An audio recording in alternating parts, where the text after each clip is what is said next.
very below deck, but very different than below deck. Did you watch a lot of below deck before you started this journey?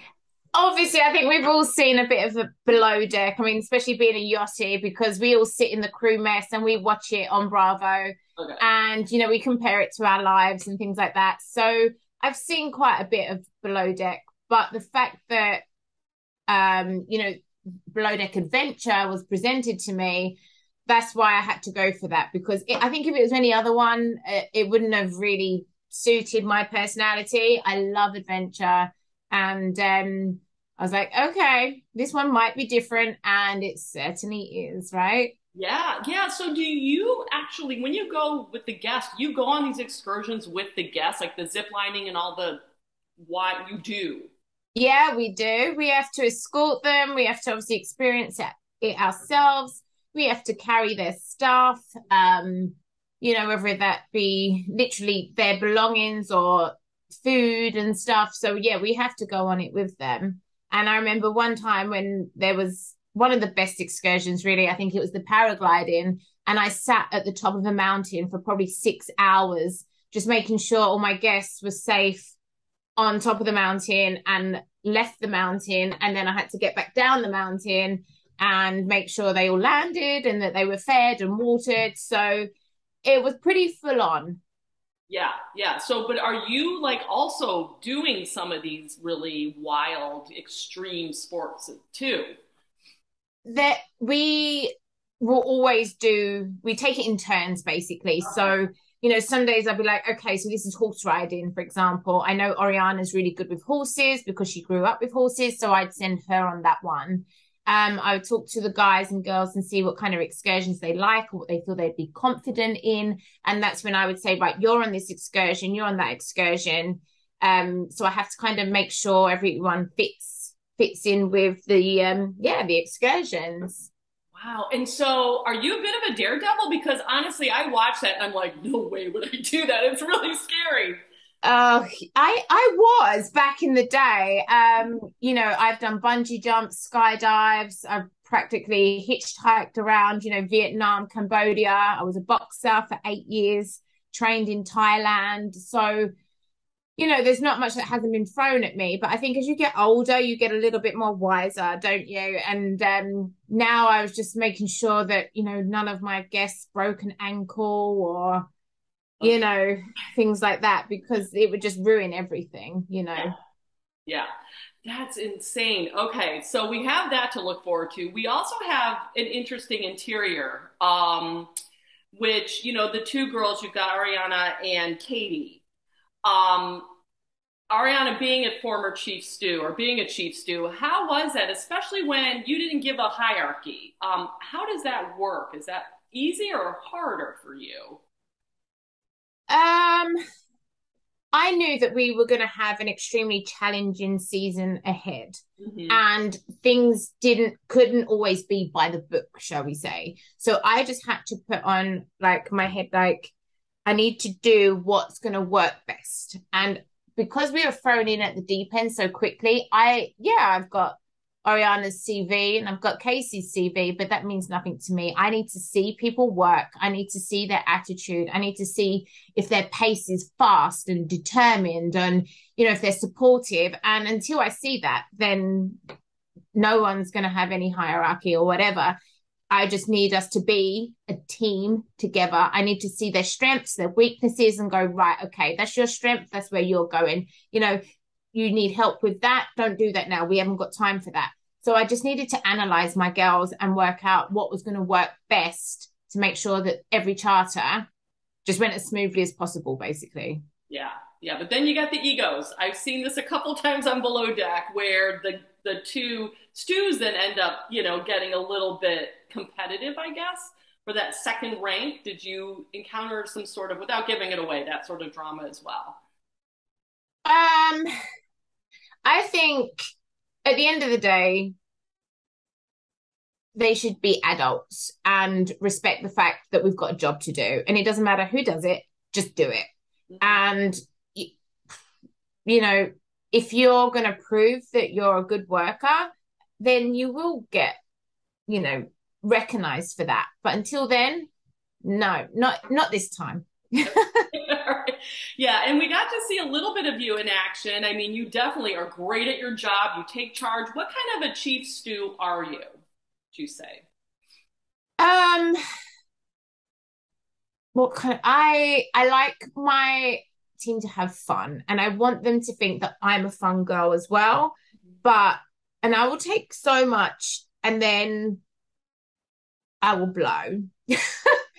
So, I let I analyze everyone first before I speak. And then I'm like, right, okay, I've got this worked out, I've got this sussed out.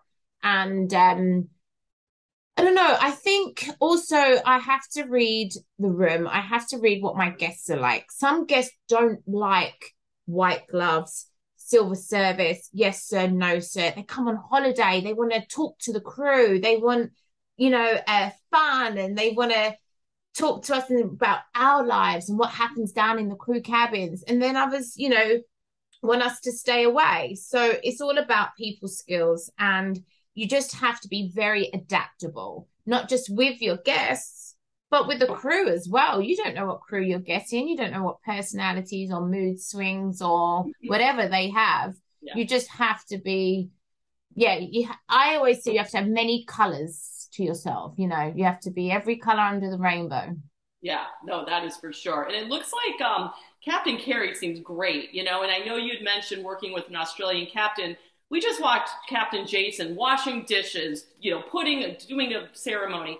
Is Captain Kerry pretty cool like that, or how would you describe him? I think, he got stuck in when he needed to. Mhm. And I think if we was to ask him, he wouldn't have had a problem. He wouldn't have said no, for sure. But what I loved about Captain Kerry is as soon as we got on, we did health and safety, which is like, it means a lot to me because some captains don't. He made that a priority. So I instantly had respect for him there. And then he was fun with the guests. He'd have a laugh and a joke with me, but then also tell me when I need to, you know, liven up a bit or whatever. If I came to him with a problem, he would deal with it. He would tell me if I was being drama, if I was losing it. He'd tell me when I was good. And I loved working with him. He was probably one of the best captains I've ever worked with. Oh, that's great. Okay, so that's what we have to look forward to. And then Jessica, right now, you and Chef Jessica seem to be okay, but it seems like it's going to get a little intense. What can you tease this? Because this is the big relationship, the chef and the chief stew. Yeah. It's funny. I honestly think that me and Jess are very similar. Mm. She's South African, I'm British, Mm. but she's an independent woman that's been traveling. I'm an independent woman that's been traveling for 15 years as well. We are making it around the world, trying to earn money, trying to be successful, and we have that in common for sure. Mm-hmm. And so we instantly had a respect for each other. We shared a cabin, and even though it'd been a long day, we would still lay in bed and we would chat and we would laugh, and that's a good sign. But when things get under pressure, you do lose it, and you do say things you don't necessarily mean, or things you need to say to get shit into gear, basically. So excuse my language. But that's how it was, and it's for a chief stew and a captain and a chef. It's a very high pressure job. We are literally running the show. If the captain doesn't drive the boat properly, if the chef doesn't cook good food, and if I don't organize, people are paying thousands for a holiday that could be a disaster. Yeah, yeah. And then you've got the deck team, and I know there's always this interesting, dynamic between the interior and the deck, because I know sometimes the deck will help, and then sometimes they won't.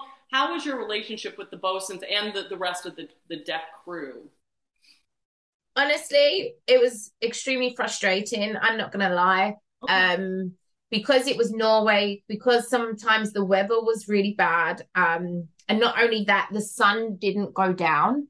So people were getting up and not going back to bed till like the next day. So I was working every hour under the sun, and so was Casey, so was Oriana. We were exhausted, and we were doing excursions and stuff and taking the guests on excursions. So I would have loved a little bit more support, I suppose, but I don't think the boys quite understood the demand that the interior had. And it was extremely frustrating. Wow, because I know, like, you know, what the other ones are getting the slide out and the sea bobs and all that. Is there are there demands and challenges different than in the Norway? Are they doing the same things or? No, it's completely different. We didn't get any slides out. I mean, we got the jet skis out, but it was more based around giving the guests a different experience. I would imagine most of these guests have already been on jet skis and Yeah, been on a yacht and slid down a slide. You yeah. know, we wanted them to have something different, something they've never experienced before. So, you know, that kind of experience was onshore. Mhm. So it was like the logistics of getting them off the boat in a tender, taking them to shore, driving maybe sometimes miles to a cave or the top of a mountain or to a helicopter place. You know, it was more like that really rather than the boys getting out slides. But it sounds like your team is very involved in that aspect. So, Oh yeah, we oh, was involved, yeah, a lot because it would be us that was taking, say, some snacks, some food. You know, there was one point where one of the guests not only wanted to go to a cave, she wanted lunch in a cave and she wanted a photo shoot in a cave. And, you know, so I'm organizing all the clothes for the photo shoot, the photographer, you know, just getting them to the cave, the fact that it's freezing in the cave and, you know, transferring all the food and stuff. So, you know, usually people, you know, in other blow decks, you see them just taking it to the beach, they set up. But yeah, it was tough. It was tough. so those beach picnics, you'll take them any day over some of this. Oh yeah. Wow. Wow. I do have to ask you, you had a housewife. Now you had a nice housewife. She has a good reputation, Heather. What was she like? Were you guys worried like, oh no, here comes a housewife, she's going to be high maintenance? Yeah, I think to be honest, with my experience, whenever I've had anyone famous on board, they've always been beautiful. They're so polite and humble, and it's usually them that are really nice, and maybe their friends that are the more challenging ones. So I don't panic too much, and I think I always just try and keep to be myself. I Mhm. don't panic. I don't change, you know, and I don't think that that's any harm as long as I'm polite and respectful. But Heather was so much fun. I'm actually flying out to see her in 3 days to hang out with her and the charter guests that we've all stayed in contact. It's crazy. It's crazy. Yeah. Oh, so that's going to be a fun episode or a few episodes with her, it sounds like. Yeah. Yeah. Her friends were lovely as well. So that says a lot about a person, right? Yes, yes. Well, she has a good reputation, so I kind of thought there wasn't going to be a lot of drama with her. But yeah, before I let you go, it seems like there's so many aspects that are drama filled. What few things can you tease that we should be paying attention to this season on the show? Too many. Oh God, I think with the guys, some of the guys were quite feisty, and I think uh, Lewis definitely had a challenge with the competitive kind of male kind of guys outside, and that, and then you've got Ariana that you don't know what mood she's going to be in. One minute she's like absolutely fantastic, next minute she's off with the fairies, next minute she's creating drama. Her and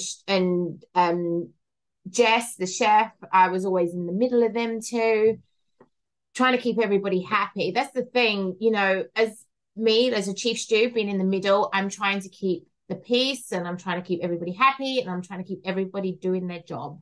So, oh, don't worry, there's not only just like the physical kind of action side of drama, Yeah. there's going to be a lot of drama in that galley, trust me.